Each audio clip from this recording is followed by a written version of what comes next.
बीच श्री अनिल ओझा जी हैं, जो कि धर्म जागरण समन्वय के प्रांत संयोजक हैं। कृपया मंच पर आप आए। श्री अनिल ओझा जी। क्या नाम है आपका? श्री अनिल ओझा जी। पंकज सिंह जी अभी हमारे बीच हैं। तालियों के साथ स्वागत। ताली बजनी चाहिए।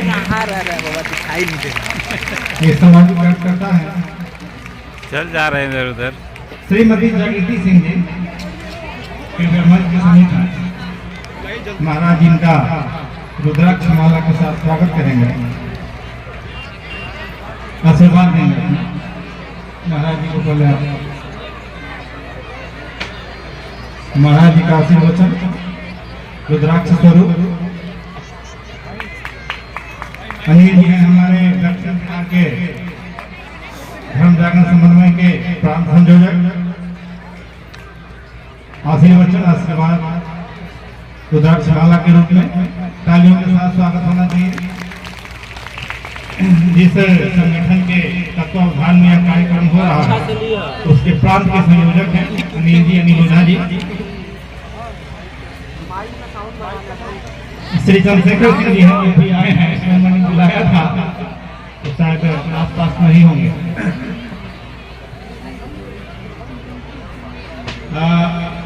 हमारे बीच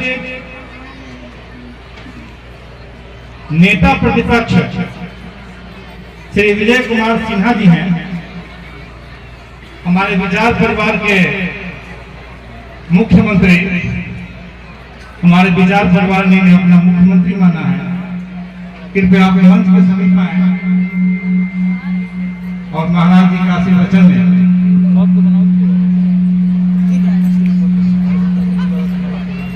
विजय सिन्हा जी, माननीय श्री विजय सिन्हा जी, नेता प्रतिपक्ष और हमारे विचार परिवार के मुख्यमंत्री। तालियों के साथ जोरदार स्वागत होना चाहिए। भारत माता के, भारत माता के, वंदे वंदे। अब मैं माननीय विजय सिन्हा जी से आग्रह करूंगा कि दो शब्द अपने मुखारबिंदु से कहें। लीजिए, सामने से लिए हैं। अच्छा है। आज इस पवित्र पावन स्थल पर देवों के देव महादेव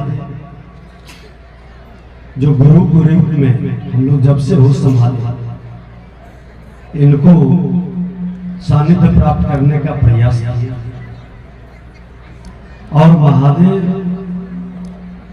हमेशा आप जिस रूप में देखना चाहें उस रूप में प्रकट होते हैं, आपके निकट आते हैं। और आज जो राष्ट्र रक्षा रुद्राक्ष महायज्ञ आज हमारे परम श्रद्धेय अभिभावक जिनके सानिध्य से यहाँ आने का अवसर मिला है, परम आदरणीय सूबेदार भाई साहब के माध्यम से मैं अपने हृदय की बात, अगर जो उन्होंने 2 मिनट का समय दिया है तो 2 मिनट बढ़ा करके लूंगा। और ये घटना आज के लिए, राष्ट्र रक्षा के लिए, समाज के लिए कितना आवश्यक है कि एक राजा के राज्य में एक पुरोहित राजगुरु बड़े ही सच्चे शिव भक्त, हृदय से भगवान का पूजा पाठ, उनकी पत्नी भी धर्मपरायण थी। दोनों बड़े पावन हृदय के साथ आराधना प्रार्थना करते थे। बड़ा सम्मान था उस राज्य में, लेकिन उनके जिंदगी में एक बड़ा ही सूनापन था, पुत्र नहीं था। भगवान की कृपा से पुत्र भी हो गया। और जब पुत्र हो गया तो राजपुरोहित और उनकी पत्नी की वार्तालाप जब बच्चे बड़े हुए तो सुनने लगा बड़ा गौर से, क्योंकि वो भी धर्मात्मा था। हमेशा राज दरबार के नकारात्मक विचारों की चर्चा होती थी। समाज के प्रति जो घृणा, नफरत, द्वेष, तमाम विकार जो समाज को ग्रसित कर रहा है, उस विकारों से मरमाहत था। और ये तमाम चर्चाएं होती थी कि ये समाज कितना गंदा है, कितना लोभी है, कितना घृणा से भरा हुआ है, भाईचारा में कितना भेद करता है। वह बच्चा डर गया, कहा कि समाज के बीच में नहीं जाऊंगा। घर के अंदर ही एक शिवलिंग था, उसी को पकड़कर बैठ गया। अब वो बाहर नहीं निकलता था, बड़ा हो गया। तो उसके राज पुरोहित थे, उनके लोग कहने लगे कि आप राज पुरोहित हैं, 12 वर्ष के उम्र के अंदर इसका संस्कार होना चाहिए। अगर जो आप अपने बच्चों को संस्कारित नहीं कर सकते तो फिर राज दरबार में राज पुरोहित रहने से ये निंदा का विषय बन जाएगा। राजा ने भी कहा कि लोग तो सच कह रहे हैं। पुत्र को बार बार समझाने का प्रयास किया, पुत्र नहीं माना। कहा कि जो समाज इतना गंदा है, जो समाज इतना लोभी है, जो इतना समाज निर्दयी है, मैं इस समाज के बीच नहीं जाऊंगा। महादेव को मैंने गुरु माना है, इन्हीं के दरबार में रहूंगा। बड़ा धर्म संकट हो गया। राजा ने उन्हें समय दिया, 1 सप्ताह के अंदर। अंतिम दिन था, पति पत्नी दोनों बेचैन होकर, उदास होकर घर पर बैठे थे कि किस मुंह से राज दरबार में जाऊं, आज अंतिम दिन है। तभी एक साधु और एक बालक उनके घर पर आया। उन्होंने नारा लगाया, भगवान जय श्री राम का। नारायण नारायण की बात सुन करके दोनों बाहर निकले। दोनों की मुखरा देख करके जब भिक्षा देने लगे, कहीं उदास चेहरे से भिक्षा नहीं देता हम, बताओ तुम पहले अपने दुखड़ा को। उन्होंने बताया कि ऐसी स्थिति उत्पन्न हो गई है। कहा कि चलो बालक से मुझे मिलाओ। उन्होंने जाकर के घर के अंदर बालक से पूछा, समझाने का प्रयास किया। वो दोनों और कोई नहीं थे, महादेव और गणेश थे। बार बार प्रयास बदल करके बालक को कहा, बहुत सारे शास्त्रों की बातों को समझाने का प्रयास किया, लेकिन वह बालक कहा कि नहीं नहीं नहीं जाऊंगा बाहर। मैं महादेव के ही गोद में अपनी दुनिया को देख रहा हूं, उन्हीं के साथ, उन्हीं के निकट रहूंगा। गणेश भी समझाने का बहुत प्रयास किए, भगवान गणेश की भी बात उन्होंने नहीं सुना। अंत में दोनों थक हार गए। तो भगवान शंकर ने कहा कि कम से कम प्रसाद तो खिला दो, प्रसाद तो ग्रहण कर लो। हाँ हाँ, प्रसाद इसी के दरबार में ग्रहण करेंगे, आप यहीं बैठ जाइए। माता पिता ने लाया प्रसाद को, भोजन को। महादेव ने कहा कि एक शर्त है, मैं भोजन प्रसाद तभी ग्रहण करूंगा जो ये हाथ है, ये हाथ न मुड़े।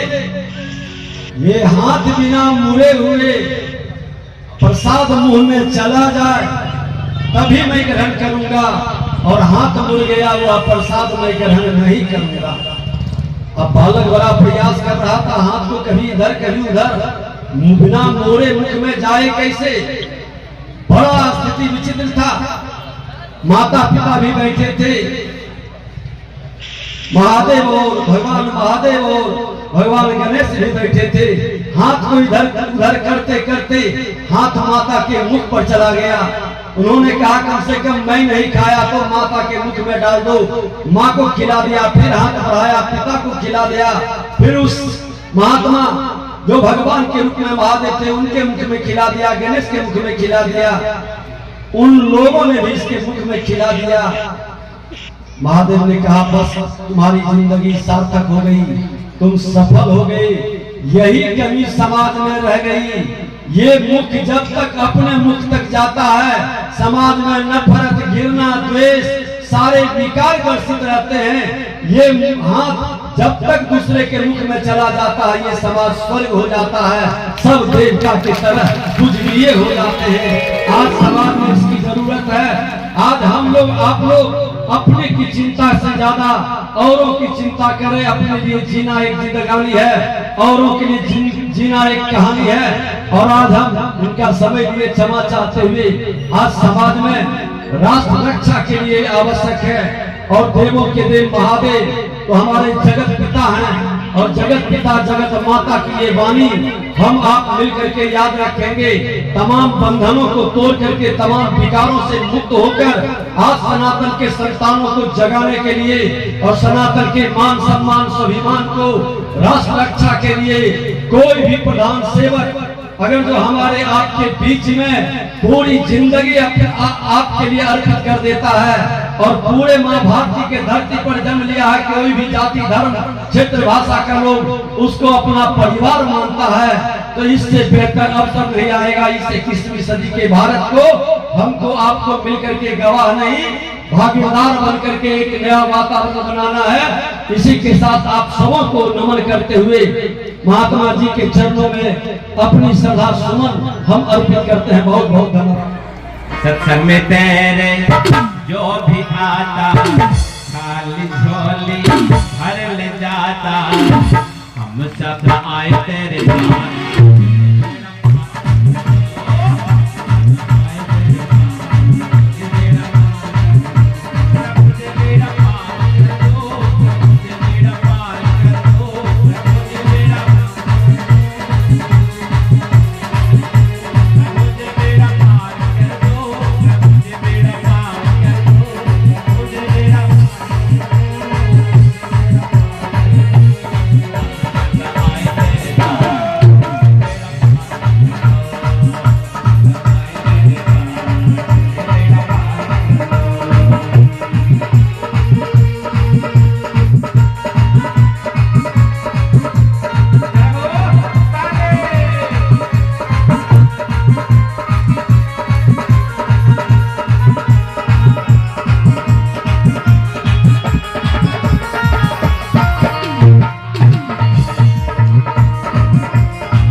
बनता बड़ा।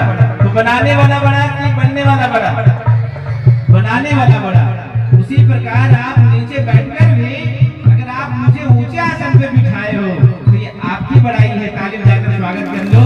और दूसरे अर्थों में बोले कि जो चौकी पर बैठे उसे चौकीदार कहते हैं, जो चौकी पर बैठे उसे चौकीदार कहते हैं, और जो जमीन पर बैठे उसे जमींदार कहते हैं। जब मोहनिया जैसे जमींदार लोग घर घर में रहने वाले लोग सो जाएं तो स्वामी सीताराम शरण जी जैसे चौकीदार की जरूरत है। इसलिए हम आपके बीच में जगाने आए, जरा कस के ताली बजाते हुए। इसलिए यहाँ जो आए हैं बोले क्यों? क्योंकि हम यहाँ इसलिए आए हैं, ये भगवान तुमसे कहीं न कहीं प्रेम हो गया है। इसलिए अभी 3-4 दिनों से आपको लगता होगा जल्दी जल्दी भोजन बनाओ, जल्दी जल्दी चलो। ऐसा किनके मन में जो भोजन बना के आए उसे हाथ खड़ा करना? वाह क्या बात है। इसलिए तेरे द्वार में आवे